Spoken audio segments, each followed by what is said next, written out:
How to prevent electrical shock. Electrical shock is no laughing matter, as it often results in serious injury and can even be fatal.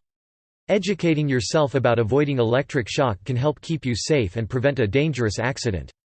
This WikiHow will give you tips on preventing electrical shock.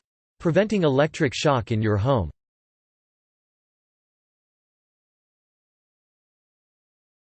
Learn how electricity works. Knowledge is power, and the first step in preventing a dangerous situation is to understand the cause of electric shock. Read books, articles, websites and blogs about electricity and safety measures to take when working with electricity. In basic terms, electricity naturally tries to flow to the earth or ground through any and all materials that will conduct an electrical current, too. Certain compounds, like wood and glass, are poor conductors of electricity. Other materials, like seawater and many metals, conduct very well. The human body is able to conduct a current largely due to the amount of sodium and water in the body, and an electric shock happens when electricity flows through parts of the body. 3. This happens most often when a direct source of electricity is exposed to human contact. It may also flow into a person through another conductor, like a pool of water or a metal pole. 4. To learn more about electricity and the cause of electric shock, read about it here or ask a trusted electrician.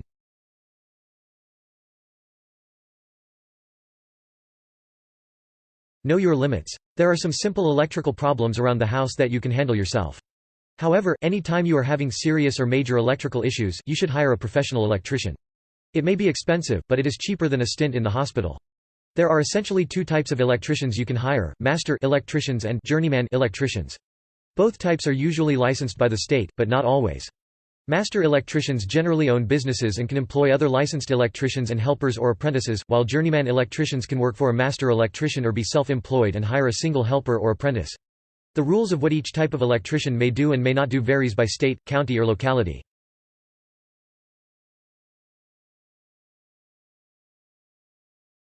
Find out electricity requirements. The items and appliances in your household all have their own electrical requirements.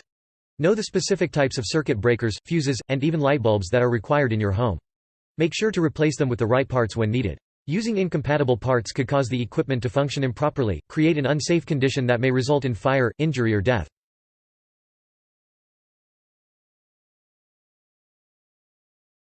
Turn the electricity off. The first step that you need to take before attempting to fix any electrical problems yourself is to turn the electricity off in your home. This helps to ensure that, even if you make a mistake, you won't be electrocuted. There will be a main electrical panel somewhere in your home, usually in a basement or garage. This panel has a simple on-off switch that allows you to cut the flow of electricity to your entire house. Make sure the switch on this panel is flipped to off before attempting any repairs. 8.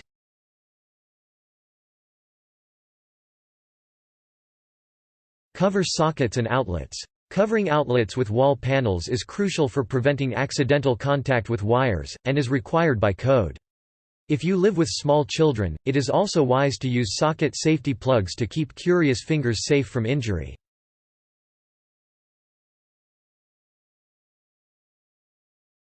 Install GFCI breakers, outlets and adapters. GFCI, or ground fault circuit interrupter, devices are able to detect imbalances in the amount of electricity flowing through an appliance and will cut off power at the GFCI device. GFCI receptacles are required in most new construction homes in places where electric shock is possible, such as the bathroom, the kitchen, and outdoors, and can typically be installed in older homes for a low cost.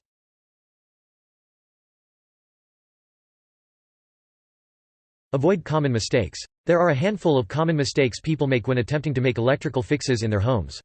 You need to be aware of these mistakes and take all the necessary precautions to avoid.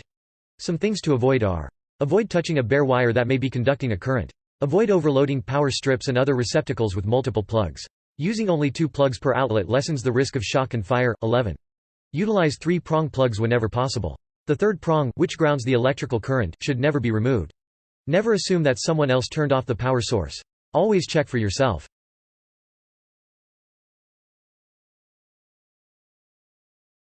Avoid water. Store and use electric devices away from water. Water and electricity do not mix well, and appliances should always be kept away from any moisture. This will prevent any accidental shocks from occurring. Never use an electrical appliance while in the bath or shower. 12. If your toaster or another electric appliance is near your kitchen sink, never use the running water and the appliance at the same time. Keep it unplugged when not in use. 13. Store outdoor electrical equipment in a place where it will be kept dry, like a garage shelf. 14. If a plugged-in appliance falls into water, do not attempt to retrieve it until you turn off power to the corresponding circuit. Once the power is off, you may retrieve the device. Once it is dry, it can be evaluated by an electrician to see if it is suitable for future use. 15.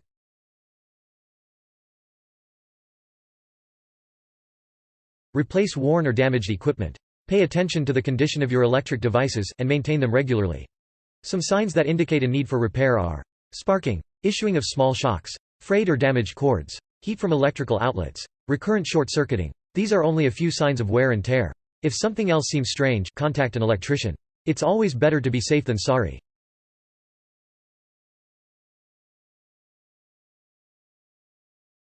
Turn the power back on. Once you have made the necessary repairs and are ready to test the appliance or outlet you have fixed, turn the power switch on your main panel back to the on position. You may need to reset your circuit breakers as well. To do this, flip the switch on each individual breaker to off, then flip it back to on. 18.